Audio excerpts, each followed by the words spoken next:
Very good afternoon to one and all. आप सभी का स्वागत है आज की सीख में।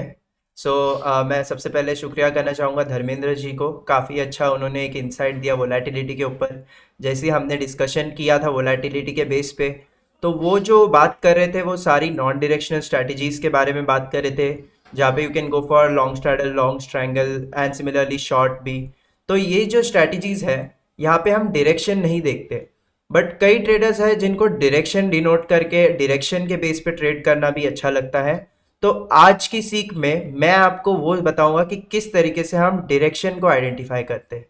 नाउ डायरेक्शन आइडेंटिफाई करना है मतलब यहाँ पे हमें ये देखना समझना ज़रूरी है कि आपको वो पर्टिकुलर टाइमिंग कब आपको मिले। ओके, सो ऑप्शंस में या फ्यूचर्स में अगर आप ट्रेड कर रहे हो तो सबसे इंपॉर्टेंट चीज़ आपके लिए होता है दैट इज़ अ टाइम। तो टाइम का जांच रखना ज़रूरी है। सही टाइम पे सही जगह पे एंट्री करेंगे तभी जाके फ़ायदा बनाएंगे। वैसे ही एज अ बायर काफ़ी कम चांसेस होते हैं प्रॉफिटेबल होने का। तो try to be as precise as you can. तो जो मैं टूल की बात करने जा रहा हूँ वो आपको जल्दी से या एकदम पता चले, मतलब जैसे बॉम्ब जैसे फटने वाला रहता है ना, उसके पहले ही आपको बताता है कि हाँ मतलब यहाँ पे बॉम्ब फटने वाला है। तो वैसा ही कुछ है कि मतलब स्टॉक किस तरीके से ढूंढे जिसमें आपको अच्छा एक ब्रेकआउट मिल सकता है या ब्रेकडाउन मिल सकता है, तो वो हम ढूंढेंगे आज इस स्टॉक में। आइए चलिए आते हैं ट्रिगर्स पर। ओके, मैं अपनी स्क्रीन शेयर करना चाहूँगा यहाँ पे। आते हैं यहाँ पे ट्रैक पे एंड ऑप्शंस ओआई के अंदर हम देखेंगे ट्रिगर्स। तो जैसे कि आप देख सकते हो ऑप्शंस ओआई की बात हो रही है। तो ऑप्शंस ओआई में हमारा मेन गोल यहाँ पे यही रहता है कि हमें आइडेंटिफाई करना है कि जो हमारे सेलर्स है, जो पुट सेलर्स और कॉल सेलर्स है, वो कहाँ पे सिचुएटेड है। एंड अगर वो लोग वहाँ पे सिचुएटेड है तो वो लोग वहाँ पे किस तरह का रिएक्शन दे रहे हैं हमें।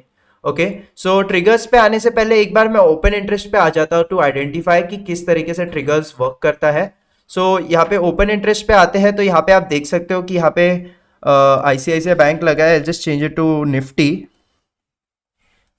ट्रिगर्स की जो वर्किंग है वो आपको इंडिकेट यहाँ पे यही करती है कि मतलब अभी सबसे ज्यादा कॉल का हुआ है किधर है वो आपको पता चलेगा एंड सबसे ज्यादा पुट का हुआ है किधर है वो आपको पता चलेगा।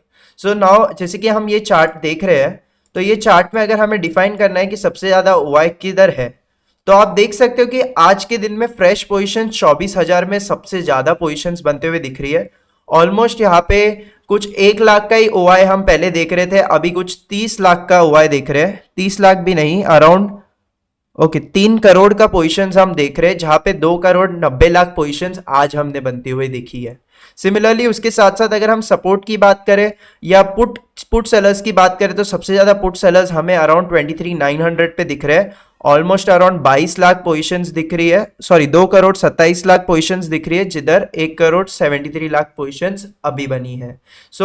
आज के दिन में जो हमें एक्टिविटी दिखी है, फर्स्ट ऑफ ऑल जो गैप डाउन था वहां से जो मोमेंटम हमने डाउनवर्ड्स देखी थी, इट वाज ऑल कि देखिए थोड़ा न्यूज़ के बेसिस पे था, तो वो जो भी रहेगा वो हम आगे के शो में कवर कर लेंगे। बट जो भी ये डेटा पॉइंट जो हम देख रहे हैं, इससे हमें क्या इंसाइट मिल रहा है कि मतलब देखिए जो कॉल सेलर बैठा है जो वो रेजिस्टेंस क्रिएट कर रहा है, क्योंकि कॉल सेलर्स जो है वहां पे उनका पर्सपेक्टिव एक ही रहता है कि प्राइस यहाँ से ऊपर ना जाए, वो साइडवेज रहे या डाउनवर्ड जाए तो वो कॉल सेलर को फायदा होएगा।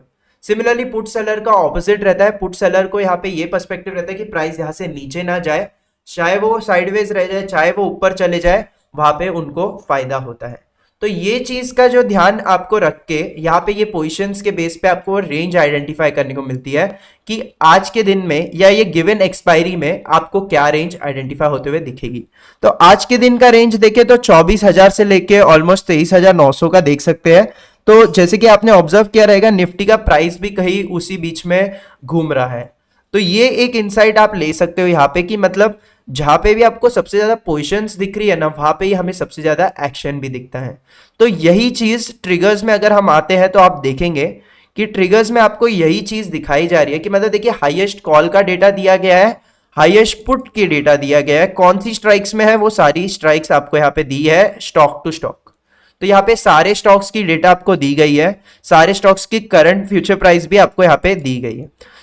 ये अभी आपको क्या करना है यहाँ पे इज दैट कि आपको देखना है कि ये जो रेंज है ये कब ब्रेकआउट हो रही है। ओके, देखिए 230 स्टॉक हो गए अभी, एफएनओ बास्केट में अराउंड 230 स्टॉक्स है। तो हर रोज सारे स्टॉक तो आपको मोमेंटम नहीं देंगे, बट जो स्टॉक मोमेंटम देगा वो अच्छी मोमेंटम देगा आपको। तो वही स्टॉक को आपको आइडेंटिफाई करना है कि मतलब बोलते हैं ना कि जंगल में एक पूरे जंगल में एक हीरे को ढूंढना है हमको, तो वो हीरा यहाँ पे हमें ट्रिगर्स के बेस पे मिलेगा। कैसे? तो यहाँ पे आप देखिए, अभी आज के दिन थोड़ा बेरिश साइड हमने देखा है कि प्राइस थोड़ा नीचे की तरफ है, कई स्टॉक्स जो है नेगेटिव साइड में है। तो हम पुट साइड में डेटा देखेंगे कि पुट सेलर कहाँ हट रहा है। क्यों? क्योंकि जैसे मैंने कहा सपोर्ट, अगर पुट साइड जो सपोर्ट बना रहा है पुट सेलर, वो अगर वो लोग अनवाइंड करते हैं तो वहां से हम बेरिश मोमेंटम देख सकते हैं। तो वही चीज हम यहाँ पे देखने आएंगे। और यहाँ पे अगर ट्रिगर्स में देखेंगे तो राइट साइड का हम डेटा देखेंगे। तो राइट साइड में देखिए हर स्टॉक की स्ट्राइक आपको दी गई है।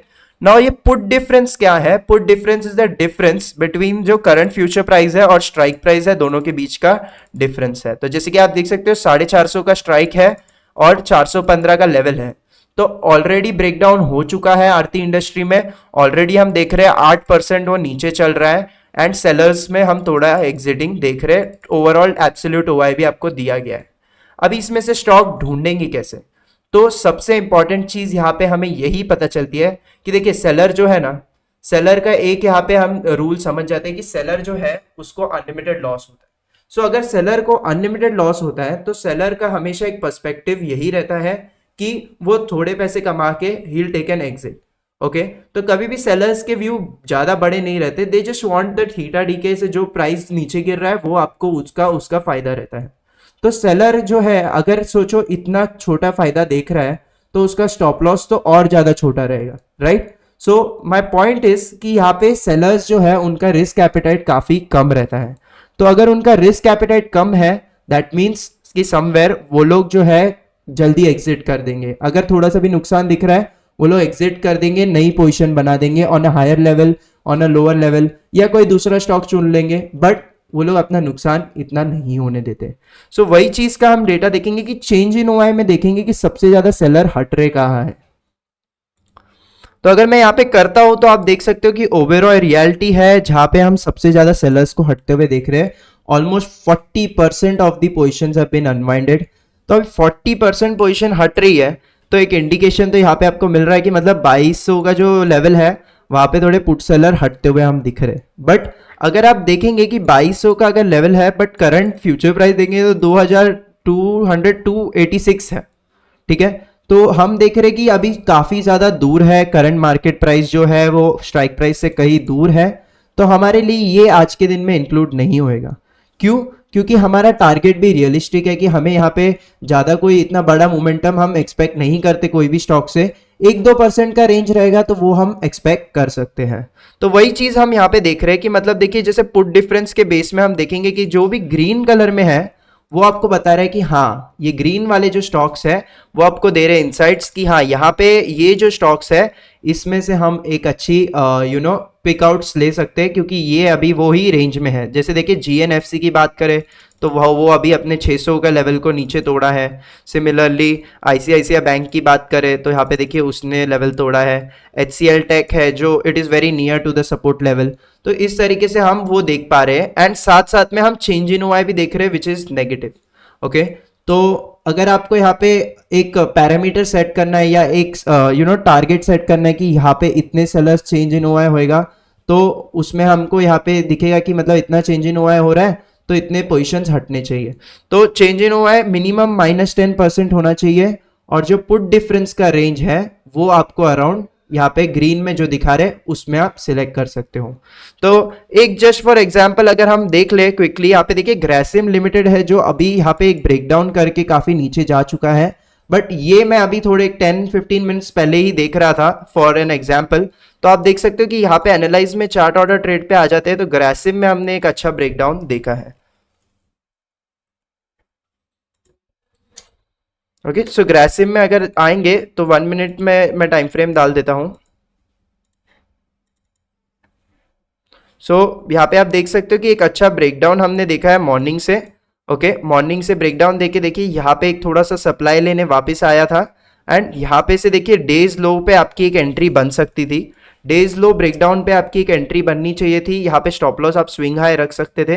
देखिए वहां से जो मोमेंटम उसने स्टॉप लॉस तो हिट नहीं किया बट वहां से देखिए डाउनवर्ड मोमेंटम हम आते हुए देख रहे हैं।